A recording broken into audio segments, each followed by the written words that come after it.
वंदे मातरम साथियों।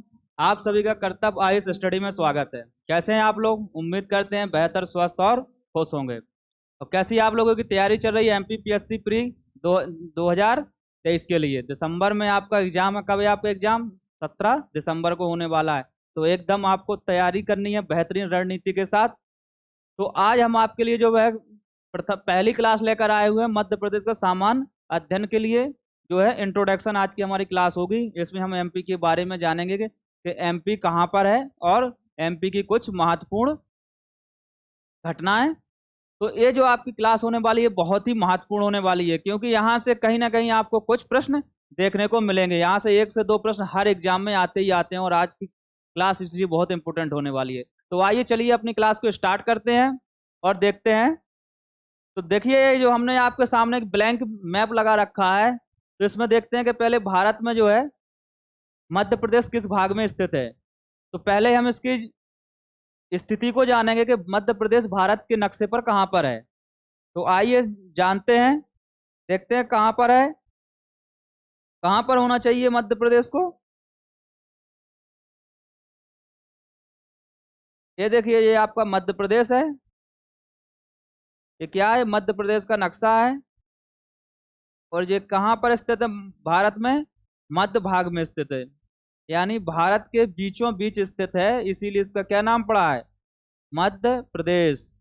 और जो यहाँ इनका जो नामकरण किया था वो किसने किया था? ये भी प्रश्न एग्जाम में आया हुआ है आपका। तो आइए हम उसको पहले इनका जो है मध्य प्रदेश का जन्म कराएंगे, फिर इसका नामकरण कराएंगे। और इसका नामकरण आप लोग सभी लोग जानते हैं कि जब बच्चे का जन्म हो जाता है, किसी संतान का जन्म होता है, तो उसका नामकरण कौन करता है?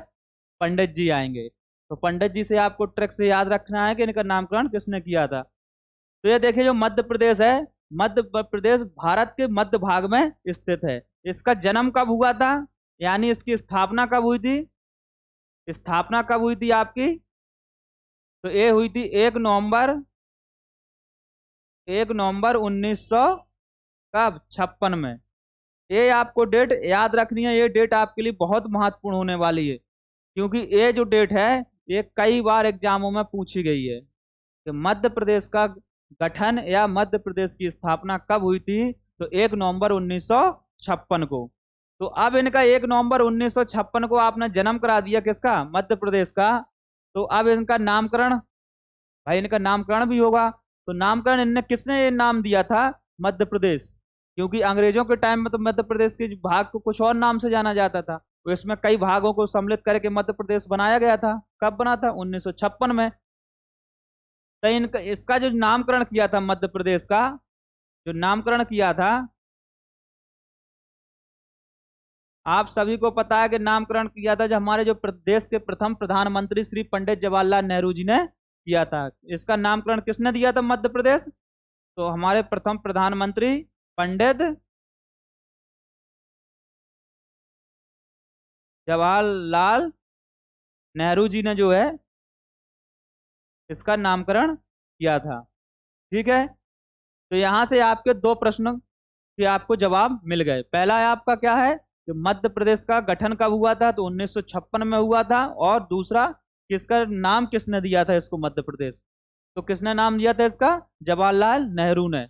अब इसमें जो मध्य प्रदेश में कई लोग जो देख रहे होंगे, हमारी क्लास को अटेंड कर रहे होंगे, तो उनके मन में विचार आ रहा होगा कि मध्य प्रदेश जो है तो अंग्रेजों के टाइम में तो कुछ और नाम से जाना जाता था, और इसको जो है प्रांतों को, 4 कम प्रांतों को मिलाकर इसको मध्य प्रदेश गठित किया गया।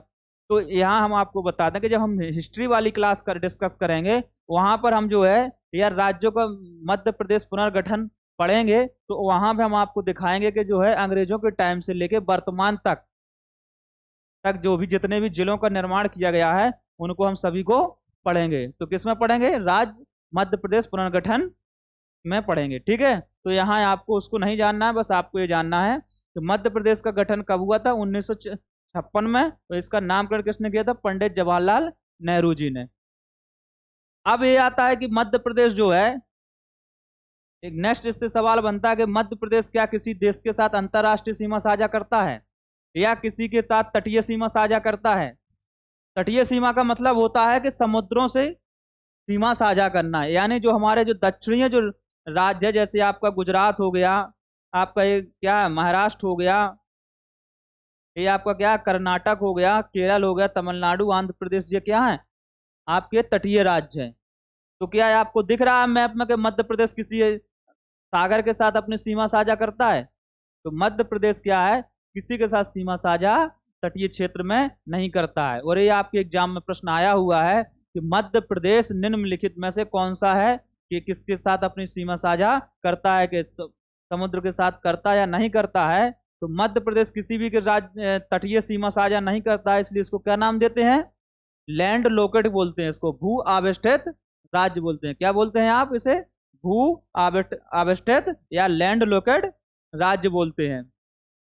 तो यहां से आपका एक प्रश्न और क्लियर हुआ, जैसे क्या कहते हैं, लैंड लॉकेट क्षेत्र कहते हैं। ठीक, अब नेक्स्ट ये आता है कि मध्य प्रदेश जो है, मध्य प्रदेश भारत के मध्य में स्थित है, तो कितने राज्यों के साथ सीमा साझा करता है।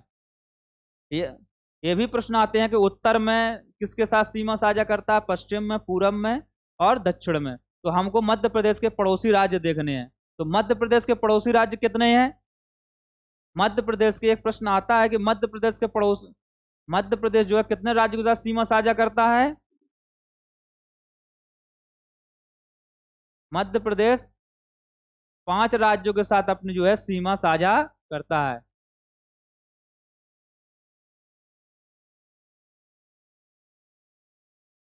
कितने के साथ, 5 राज्यों के साथ। अब वे कौन कौन से राज्य हैं, ये आपको पढ़ने के साथ साथ अपनी जो है नोट्स भी बनाते चलना है। ठीक, तो अब मध्य प्रदेश किन किन राज्यों के साथ सीमा साझा करता है, हमने बताया कि 5 राज्यों के साथ करता है। अब इसमें से अगर प्रश्न ये दे दिया कि निम्नलिखित में से कौन सा जो है मध्य प्रदेश एक राज्य के साथ सीमा साझा नहीं करता है, तो आपको कैसे पता चलेगा। तो आइए हम इसको जानते हैं। तो यहाँ पहले हम देखते हैं उत्तर में। तो उत्तर में मध्य प्रदेश अपनी सीमा किसके साथ साझा करता है, ये करता है किसके साथ, उत्तर में उत्तर प्रदेश के साथ। पूरब में किसके साथ, छोटे भाई, छोटा भाई मतलब छत्तीसगढ़। क्यों इसको हम छोटा भाई बोल रहे हैं, इसलिए बोल रहे हैं कि मध्य प्रदेश का 1 नवंबर 2000 को क्या किया गया था, पूर्वी हिस्से को अलग करके एक नया राज्य का निर्माण किया गया था, की स्थापना की गई थी, जिसका नाम है छत्तीसगढ़, सीजी के नाम से जानते हैं। और यहाँ के मुख्यमंत्री इस समय कौन है, श्री भूपेश बघेल जी हैं। अब दक्षिण में कौन सा राज्य है आपका, ये है आपका महाराष्ट्र। कौन सा है, महाराष्ट्र। और पश्चिम में गुजरात आपका हो गया, कौन सा, गुजरात। और उत्तर पश्चिम में कौन सा राज्य है आपका, राजस्थान। कौन सा है आपका, राजस्थान। तो कितने राज्यों के साथ सीमा साझा हुई, 5 राज्यों के साथ, 1 2 3 4 और 5। अब अगर आपसे पूछे कि भाई मध्य प्रदेश उत्तर में किस राज्य के साथ सीमा साझा करता है, या अपनी सीमा को किसके साथ किस राज्य के साथ लगती है, तो क्या आपका जवाब होगा, आपका जब सही जवाब होगा उत्तर प्रदेश के साथ, पूरब में छत्तीसगढ़ के साथ, पश्चिम में किसके साथ, गुजरात और राजस्थान के साथ, और दक्षिण में महाराष्ट्र के साथ। दक्षिण में किसके साथ, महाराष्ट्र के साथ। तो यहाँ अब हमको लिखाने की आवश्यकता है क्या, कि कितने राज्यों के साथ, हमने लिखा दिया 5 राज्यों के साथ। आपने देख लिया कौन कौन से राज्य हैं। ठीक है, अब चलिए नेक्स्ट आगे चलते हैं कि मध्य प्रदेश की जो है, मध्य प्रदेश की भौगोलिक स्थिति जानते हैं। क्या जानेंगे हम, मध्य प्रदेश की भौगोलिक स्थिति जानेंगे। तो मध्य प्रदेश की भौगोलिक स्थिति में पहले क्या देखते हैं, मध्य प्रदेश की भौगोलिक स्थिति। और यहीं एक चीज और आपको है कि मध्य प्रदेश जो है सबसे अधिक सीमा किस राज्य के साथ साझा करता है, मध्य प्रदेश सबसे अधिक जो अपनी सीमा साझा करता है, यहां लिख लीजिए, मध्य प्रदेश सबसे अधिक जो है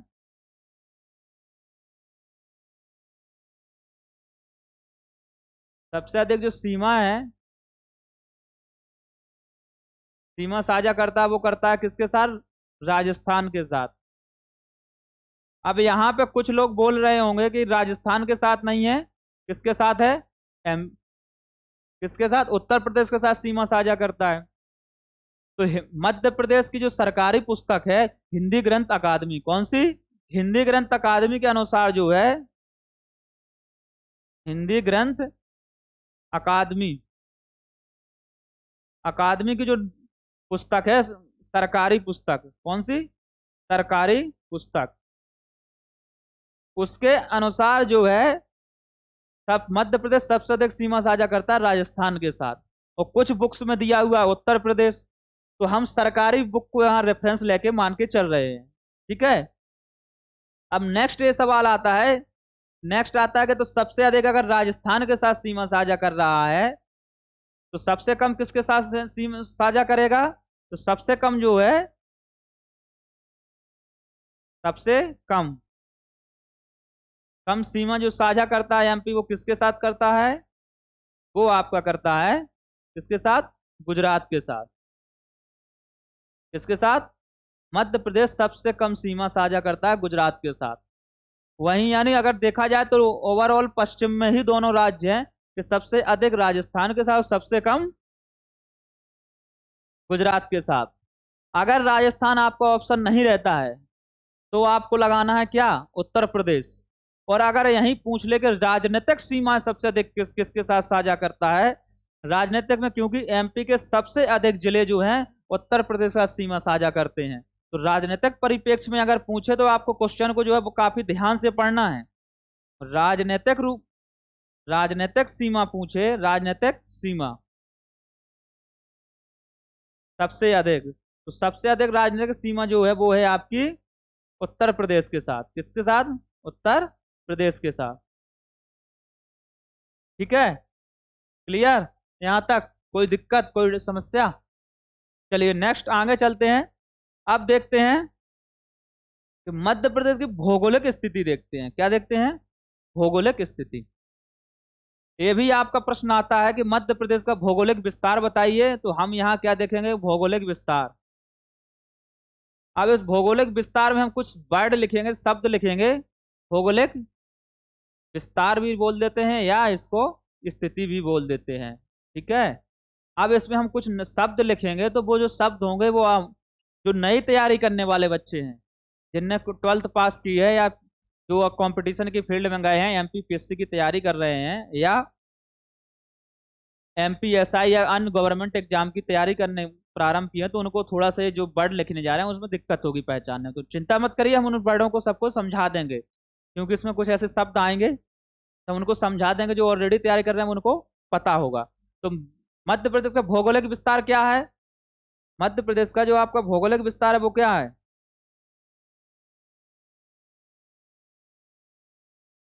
जो मध्य प्रदेश का भौगोलिक विस्तार है वो क्या है? 21 से 26 30 30 उत्तरी अक्षांश। अब यहाँ ये शब्द आपको परेशान करेंगे कि ये उत्तरी अक्षांश क्या है। यहाँ उत्तरी अक्षांश आया है तो ये इसका क्या मतलब होता है, और इसका अभी पूरा नहीं हुआ है। इसका 74 से 82 48 पूर्वी देशांतर, पूर्वी देशांतर। अब आप लोगों को ये लग रहा होगा कि मध्य प्रदेश का भौगोलिक विस्तार सर बता रहे थे, कहाँ से आ गया अक्षांश देशांतर? उत्तरी, पूर्वी। भाई हम यहाँ पश्चिमी क्यों नहीं लिख लिए कि पश्चिमी, पश्चिमी देशांतर या दक्षिणी अक्षांश? तो थोड़ा इसको समझ लेते हैं, इसको समझ लेते हैं। हमारे जो भूगोलवेत्ता थे, चाहे वो यूनानी हो, ग्रीक हो, या ब्रिटिश हो, या जर्मनी के हो, या भारतीय भूगोलवेत्ता हो, इन लोगों ने क्या किया है, जो भी भूगोलवेत्ता थे, कि पृथ्वी को जो है अध्ययन की दृष्टि से क्या किया है? पृथ्वी जो है, आप सभी लोग जानते हैं कि पृथ्वी कैसी है आपकी? गोल है। जब अगर पृथ्वी गोल है तो इसको जो है अध्ययन की दृष्टि से क्या किया गया है? इसे दो भागों में बांटा है भूगोलवेत्ताओं ने, और इसके एकदम मध्य भाग से एक काल्पनिक रेखा खींची। इसके मध्य भाग से क्या खींची? एक काल्पनिक रेखा खींची, और इसे माना यहाँ आपने 0 डिग्री। और जब ये मध्य भाग से एक रेखा खींची गई तो इसका नाम क्या किया गया? भूगोलवेत्ताओं ने इसको नाम दिया भूमध्य रेखा। भूमध्य रेखा। अब भूमध्य रेखा इसे क्यों कहा गया? भूमध्य रेखा, या इसका दूसरा नाम क्या है? विषुवत रेखा। विषुवत रेखा, ठीक है। अब भूगोलवेत्ताओं ने कहा कि इस 0 डिग्री रेखा के इस तरफ 90 डिग्री पे क्या है आपका? उत्तरी ध्रुव। कौन सा है आपका? उत्तरी ध्रुव। और इधर 90 डिग्री पे दक्षिणी ध्रुव माना है। क्या माना यहाँ? यहाँ दक्षिणी ध्रुव, ठीक। तो काल्पनिक रेखा के उत्तर में उत्तरी और इधर दक्षिणी ध्रुव। तो यहाँ एक एक डिग्री पे कई रेखाएं खींची गई हैं। इस तरीके से एक एक डिग्री पर कई रेखाएं खींची गई हैं। इनमें इनमें इनके कितने में? एक एक डिग्री पे, यानी 1 डिग्री पे ए, तो 2 डिग्री पे ए, 3 डिग्री पे ए।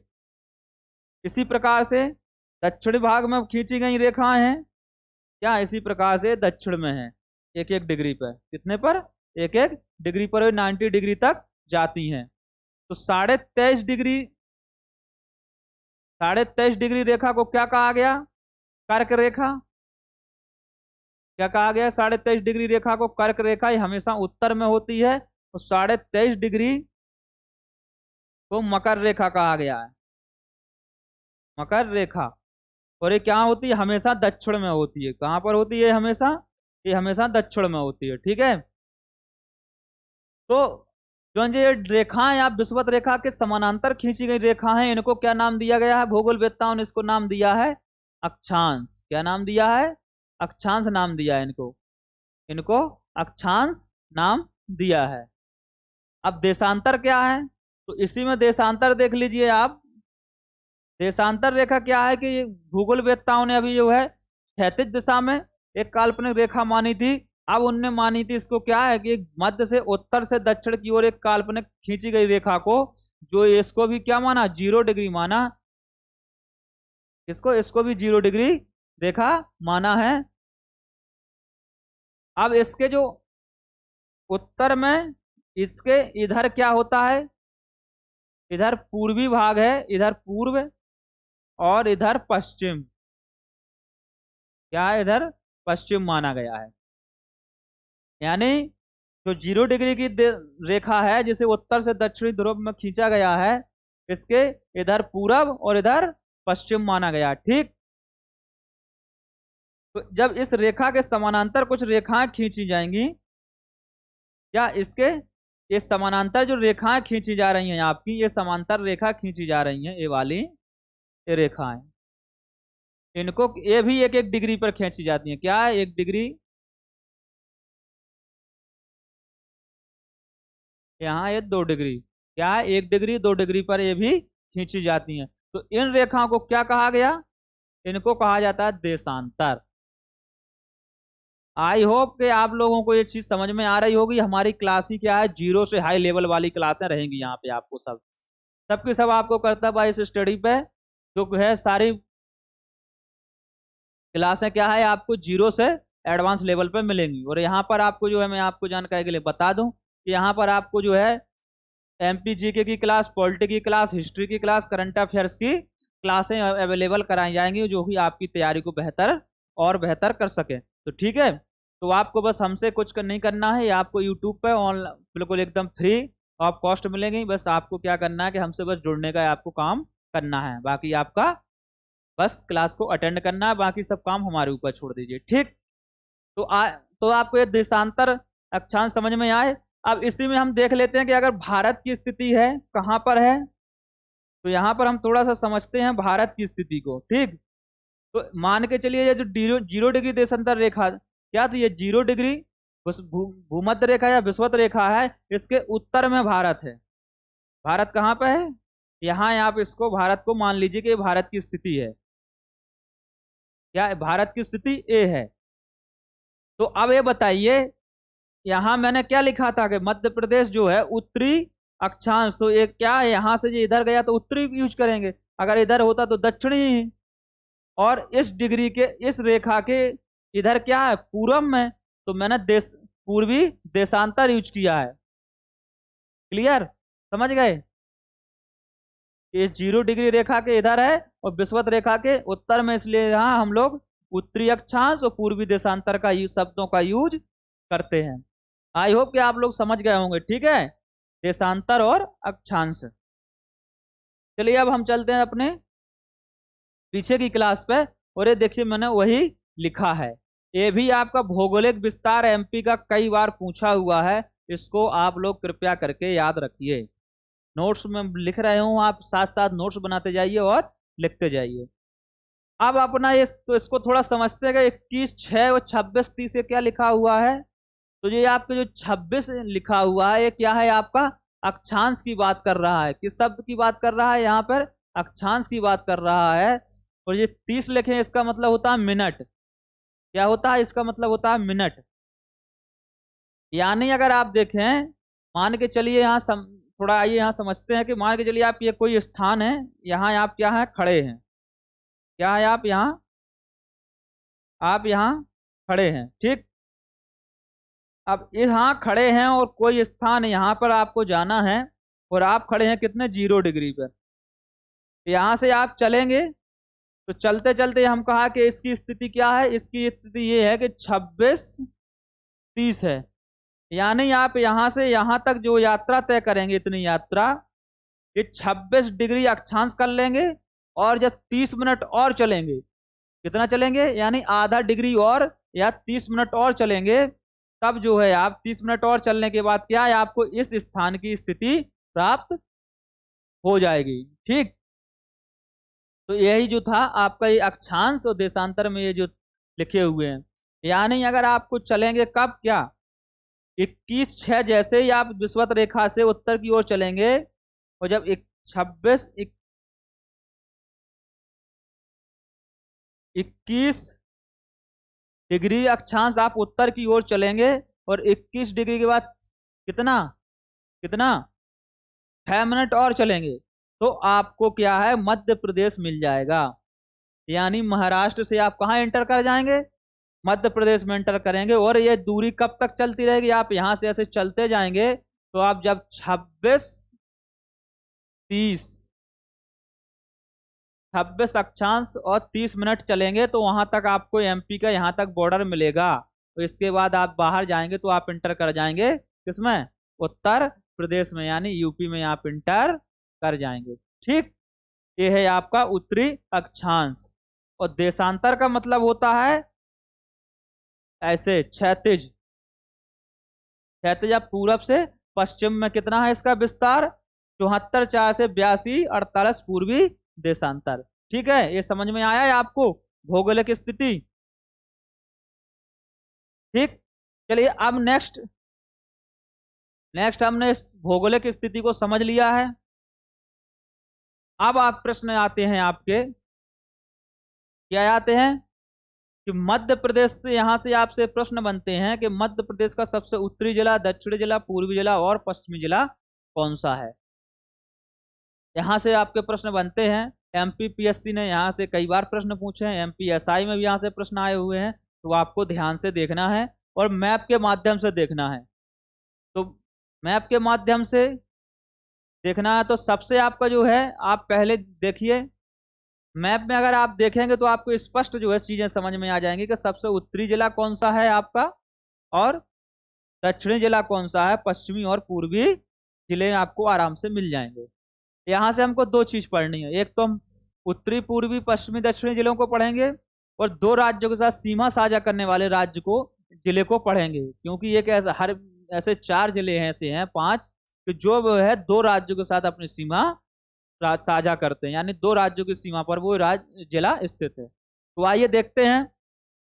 तो पहले देखते हैं कि आपका सबसे उत्तरी जिला कौन सा है। आपका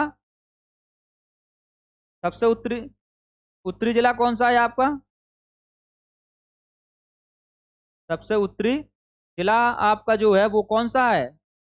यहाँ देखिए, ये आपका मुरैना है। क्या है आपका? ये मुरैना है। देखिए सबसे उत्तर में है, ये भिंड के से भी उत्तर में है, यानी भिंड से और उत्तर में जा रहा है। तो सबसे उत्तरी जिला कौन सा हो जाएगा ये आपका? तो यहाँ आपका आंसर होगा कौन सा? भिंड, सॉरी मुरैना। कौन सा होगा ये आपका? मुरैना। ठीक है। अब आपका ये आता है कि सबसे उत्तरी जिला हुआ तो सबसे दक्षिणी जिला कौन सा है? सबसे दक्षिणी जिला कौन सा है?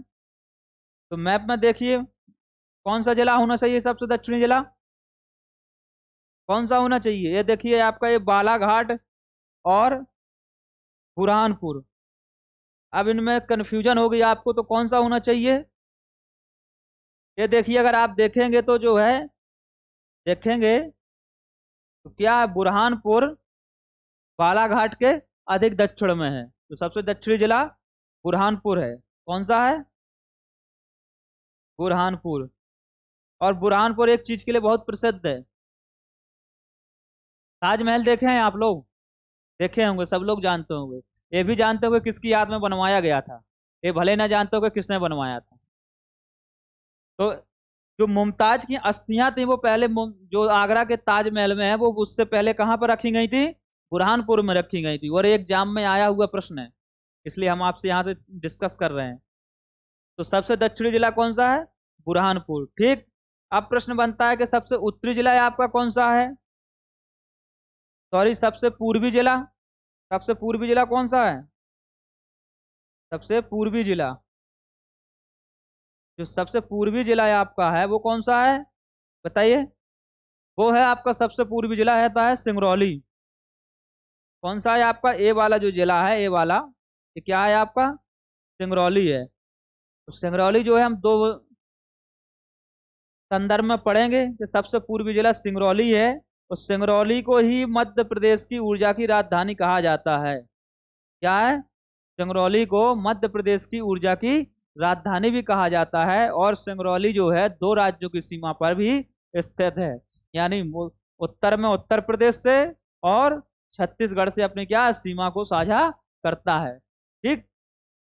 अब सबसे पूर्वी मिल गया, तो सबसे पश्चिमी जिला कौन सा होगा ये आपका? सबसे पश्चिमी जिला कौन सा होगा ये आपका? मैप में देख के आप लोग कमेंट करके बताइए कि सबसे पश्चिमी जिला कौन सा होगा ये आपका? तो सबसे पश्चिमी जिला आपका जो है वो कौन सा है? अलीराजपुर है। कौन सा है? अलीराजपुर। और अलीराजपुर कब कब बना था? किससे अलग होकर बना था? कमेंट करके बताइए कि अलीराजपुर जो है किस जिले से अलग करके इसको बनाया गया था और किस सन में बनाया गया था। तो सबसे पश्चिमी जिला अलीराजपुर है। ठीक है, यहां तक क्लियर? कोई दिक्कत, कोई समस्या? अब हम क्या देखेंगे? हमने उत्तरी पूर्वी पश्चिमी जिलों को देख लिया। अब हमको देखना है कि दो राज्यों के साथ सीमा साझा करने वाले यहाँ से जो है, यहाँ से भी प्रश्न बनते हैं। और आज की क्लास से मैं आपको दावे के साथ कह सकता हूँ कि जो भी इस क्लास को अटेंड करेगा या आपको यहाँ से एक कुछ ना कुछ सवाल देखने को मिलेंगे। चाहे भले एक ही से दो प्रश्न देखने को मिले, लेकिन यहाँ से आपको देखने को मिलेंगे। ठीक है, तो बताइए आप जो है, मैं इसको क्लीन कर दूं? तो आप जो है, तो अब हमको क्या देखना है कि वे जिले देखने हैं जो दो राज्यों के साथ सीमा पर स्थित हैं या उन दो राज्यों के साथ सीमा साझा करते हैं, तो उनको देखने हैं। तो ऐसे कौन से हैं? प्रश्न क्या बनता है आपका कि आपसे ये पूछ लेगा कि पश्चिम गुजरात की सीमा और किससे, महाराष्ट्र से सीमा साझा करने वाला कौन सा जिला है, और उसमें दो तीन चार ऑप्शन दे देगा आपको ABCD करके। तो आइए यहाँ देखते हैं। तो यहाँ हमको कुछ देखना है। तो यहाँ पश्चिम में जो है, अगर पश्चिम से हम लोग चलें तो पश्चिम में अलीराजपुर जो ऐसा राज्य जिला है जो दो राज्यों के साथ सीमा साझा करता है। अलीराजपुर किस किस के साथ अपनी सीमा साझा करता है? अलीराजपुर जो है वो दो राज्यों से अपनी सीमा बनाता है। किस किस से बनाता है? गुजरात और, पश्चिम में गुजरात से और किससे?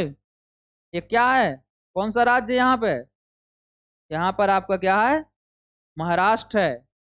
ये देखिए यहाँ से ये क्या है, सीमा बना रहा है। ये गुजरात है आपका, ये महाराष्ट्र है। और यहाँ से दोनों के साथ सीमा साझा कर रहा है। तो गुजरात और महाराष्ट्र से।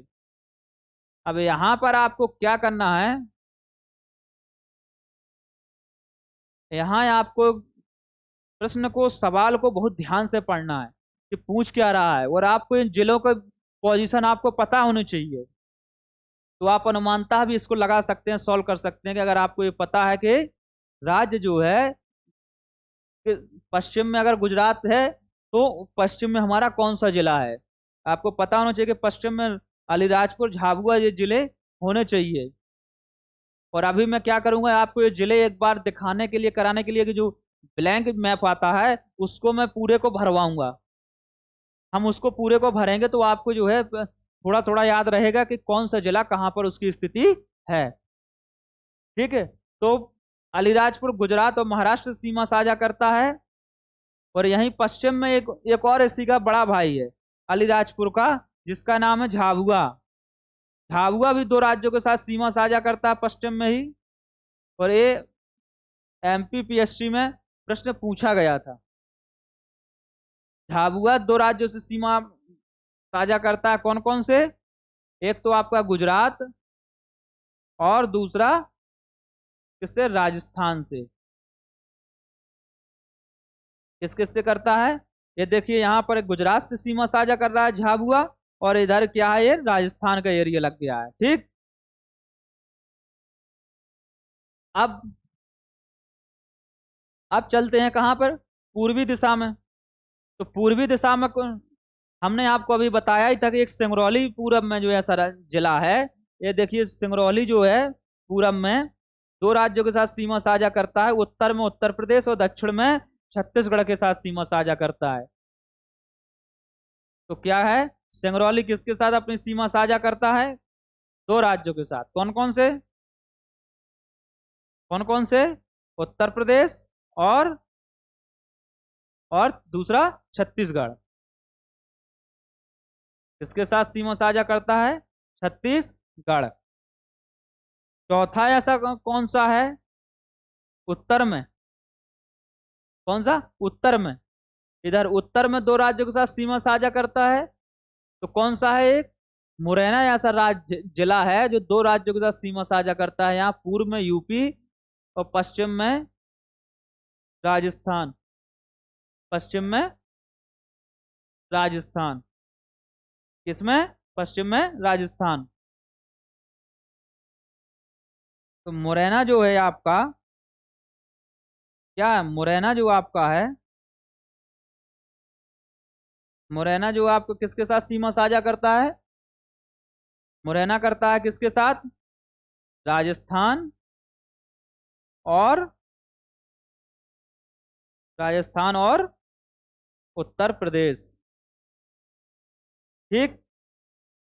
अब अगर आपको इतना ये भी, अगर आप कॉमन सेंस लगा पाएंगे, अगर रहेगा आपको याद कि मुरैना मध्य प्रदेश के किस भाग में स्थित है, उत्तर में है, तो उत्तर में दो ही राज्यों के साथ सीमा साझा संभव है हमारी, राजस्थान और उत्तर प्रदेश से।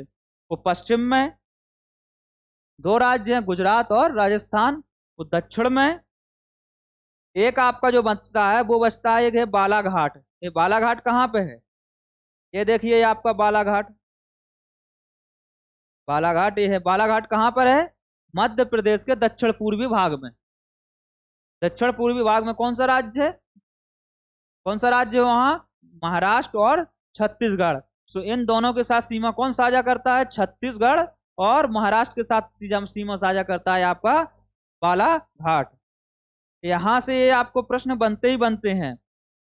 अब इसमें बदल के भी आ सकता है, राज्यों के नाम देकर जिले का पूछ सकता है, जिले का नाम देकर राज्यों के साथ पूछ सकता है। तो आप ध्यान रखिएगा बालाघाट जो है महाराष्ट्र महाराष्ट्र और छत्तीसगढ़ के साथ सीमा साझा करता है। किसके साथ? छत्तीसगढ़ के साथ। ठीक। तो यहां से जो है आपके सवाल देखने को आपको एग्जामों में मिलेंगे ही मिलेंगे। और आप भावी मध्य प्रदेश के प्रशासनिक अधिकारी हैं, और इसी उम्मीद, इसी आशा के साथ आपको पढ़ना है, पढ़ते रहना है, और हम और आप मिलकर अपनी तैयारी को बेहतर बनाएंगे और अपने लक्ष्य को प्राप्त करेंगे। तो यहाँ आपने देखा कि एक जो सामान्य एमपी का हमने आज इंट्रोडक्शन क्लास को डिस्कस किया हुआ है, अब यहाँ ये जो है कि मध्य प्रदेश की राजधानी क्या है, जो हमको पहले डिस्कस कर लेनी चाहिए तो हमको अभी आ रही है, लेकिन सामान्यतः सबको पता है, लेकिन फिर भी आपको बता दें कि मध्य प्रदेश की राजधानी क्या है, भोपाल है। ठीक, वो जो मध्य प्रदेश के कहाँ बिल्कुल एकदम मध्य भाग में स्थित है। ये देखिए आपकी मध्य प्रदेश की राजधानी भोपाल है, और ये कहाँ पर स्थित है, ये देखिए ये है मध्य भाग में। ठीक है, तो हमने यहाँ पर जो है थोड़ा सा एमपी के इंट्रोडक्शन क्लास को डिस्कस किया है और इसकी भौगोलिक स्थिति को बताया है। अब हम आपसे जब इसके कितने जिले हैं, कितने संभाग हैं, ये एमपी का जो है प्रशासनिक संरचना जो है वहां पर हम इसको डिस्कस करेंगे, यहाँ नहीं करेंगे। जब हम अगली अपने आगे की क्लास में जो है प्रशासनिक संरचना को डिस्कस करेंगे तो वहां पे हम आपको जिले, संभाग, इनका पुनर्गठन, ये सारी चीज वहीं से अपन क्लियर करेंगे जब राज्य पुनर्गठन पढ़ेंगे। तो ठीक है, तो इन सबको आपको ध्यान रखना है। चलिए मिलते हैं नेक्स्ट क्लास में। थैंक यू वॉचिंग, और इसी तरीके से अपना प्यार बनाए रहिए और हमारे साथ जुड़े रहिए। तब तक के लिए धन्यवाद। जय हिंद, वंदे मातरम।